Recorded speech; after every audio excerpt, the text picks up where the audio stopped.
And then I watched the Benet Ramsey documentary on Netflix. Yeah. If you haven't watched that, watch that. I haven't watched because once again, this about around the same time. Yeah. Yeah. This whole time, I thought that the mother or the father killed this girl. Yeah. And when you go back and you watch the documentary, and they show you the actual facts from the case. Yeah. You're like, how the hell do we ever think the mom did this case, killed that girl? 911 emergency. Oh my God. The JonBenet Ramsey murder. It was a big story, right? Just a lot of chaos. For years, everyone said it was the parents. You know, they made up their mind on day one. The conclusion was that I killed my daughter. On 60 Minutes. You don't have to be Sherlock Holmes. This is what we call a clue. Doing what the police didn't. The injuries are very distinctive. Following the evidence. Were the police aware of that attack? They blew it off. You won't believe what's revealed. This is one piece of the puzzle. Find the killer, take that burden off of my father. You can't comprehend that anybody would be that evil. Okay, see, I didn't. I just kind of just chalked it up like anyway. Like, how does a child get killed in their house? Their house is so big that some random person in their house killed a girl. And yeah. Oh, so real quick, I'm gonna give you a real quick breakdown. Okay. Real quick with it. When they discovered that she was missing, right?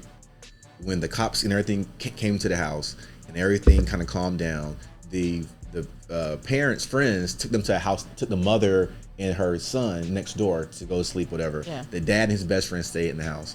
And the dad, he's panicking around the house. The detective was like, "Look, you're doing too much. Right. Go around the house again and search the house again, just see if you see anything out of place while we do what we're doing." Right. The dad, they go upstairs, they don't see nothing. He goes downstairs, he notices, oh, this window is broken right here. This window's broken. And then he keeps going. There's like the house I said is like bigger than it looks, like 7,000 square feet. Big. But it looks small from the front. But it's like had been added on to whatever. Yeah. Go in this little back room and they found the girl. And she's bound by they bound her down with some rope, whatever. And like it's like professionally bounded. Yeah. What do you think most dads would do if they see their daughters like that? They would immediately run over and try to untie her or try to see if she's alive. And then touch her. And then do what? Probably. She's in the basement. Pick her up. Pick her up. Yeah. So of course he picks her up, takes her upstairs. Oh, but it's my daughter. Yeah. You contaminate the crime scene now, right? Exactly. But but the cops were already there. The cops didn't even find the girl in the house. They never went through the house. So then they call the cops back. They see the girl on the ground dead, and here's the dad. They're like, wait, so you found her?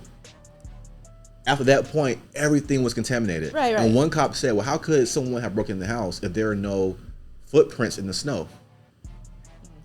This private investigator comes in and says, he looks at the picture years later, he comes get all the pictures of the house and says, guys, there's no snow around the house.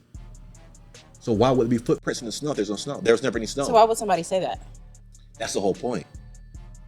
They wanted the mother and the father to be guilty so bad. They said there's no footprints in the snow. Right. But you look at the pictures, there's no snow. But anyways, I'll have to watch it. When you watch that, and the mother was diagnosed with cancer at that time. They all did, right? she knew that she was going to die of cancer within so many years. And that's why she was putting her in all of those beauty pageants. Because she wanted to live that with her daughter before she died. Okay. That's all these little things. But the person who did it, they do know...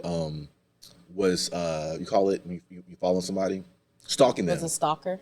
Broke in the house. They went to a dinner. Right. Broke in the house when they were gone. I believe that. The girl's room was on the opposite side of the house, and their room was, and that's how they got her. All that kind of stuff. And the handwriting on the note didn't match either person. So, anyways, go watch that because these people, because the media be lying.